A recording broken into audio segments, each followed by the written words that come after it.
Hey team, this is Coach Brandon with 1780 Fitness and Martial Arts. A little bit of a bonus video for you today. We're not doing a workout, we're looking at joint mobility and conditioning. So as part of a warm-up, I don't like to do static stretching.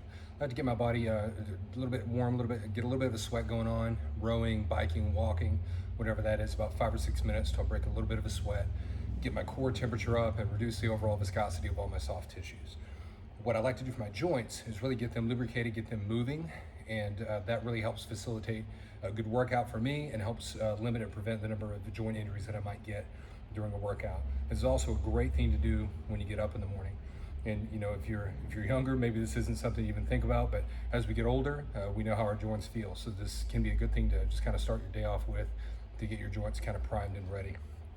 I start with the upper body, and then we go down to the lower body. So I'll give you a quick look at this. So for this, I let my arms hang at my side, and I'm working my wrists open and close. 1, 2, 3. I do that for 10. So each one of these is going to be performed for 10 reps. And when I do that, I need to open and close the joint as much as I can.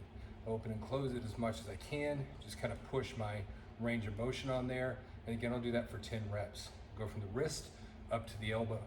So I'm going to have my hands up at my side, open and close. And again, open and close that elbow as much as you can.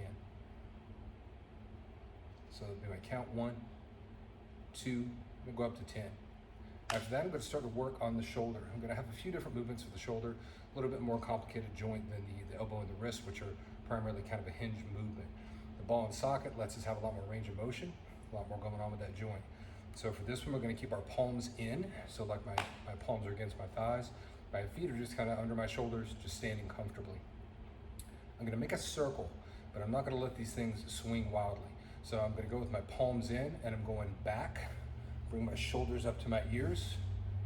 2, 3, 4, 5, 6, 7. Try to touch shoulders to ears. 8, 9, 10. Now I'm gonna get a different angle on my rotation. I'm gonna turn my palms out. So I've got the backs of my hands against my leg, and this time I'm gonna go forward. 1, 2, 3, 4, and I go up to 10. Now I'm really gonna get that joint kind of roll around in the socket. I'm gonna let my arms hang, and I'm gonna rotate, palms in and out.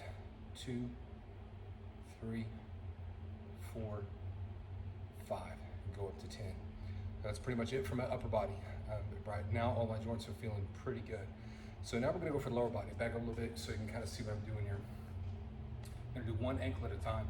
Now, if I needed to for balance, I might put my hand on a couch or on one of the rigs back here, but I'm pretty okay with my balance. So this is kind of like the field sobriety test, right? I'm gonna put one foot out.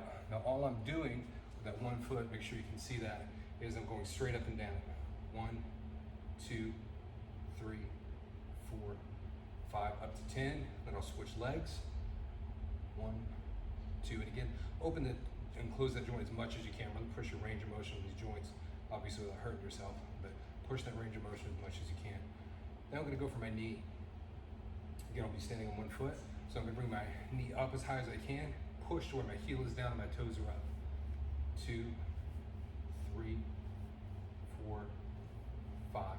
Other leg. 1, 2, 3, 4, 5. But of course, if I do in the full routine, I go up to 10. Now we're gonna work on our hips. So I'm gonna go to that knee down position where I open and close my knee as much as I could. My heel's down, my toes are up. And again, I might hold on to something for balance. I'm okay, but if I needed that, I would certainly feel free to reach out for balance.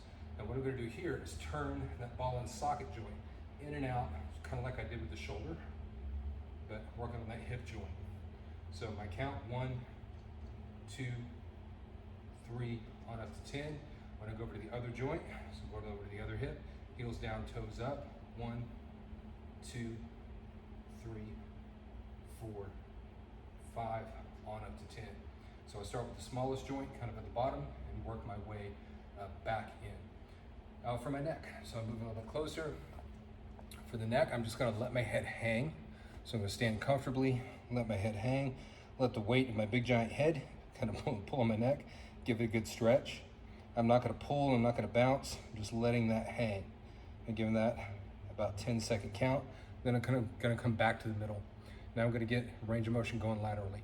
So I'm gonna look just as far as I can, give that about a 10 count, come back to the middle, look as far as I can, give that about a 1 1,000, 2 1,000, 3 1,000, give it that kind of a count up to 10, back to the middle.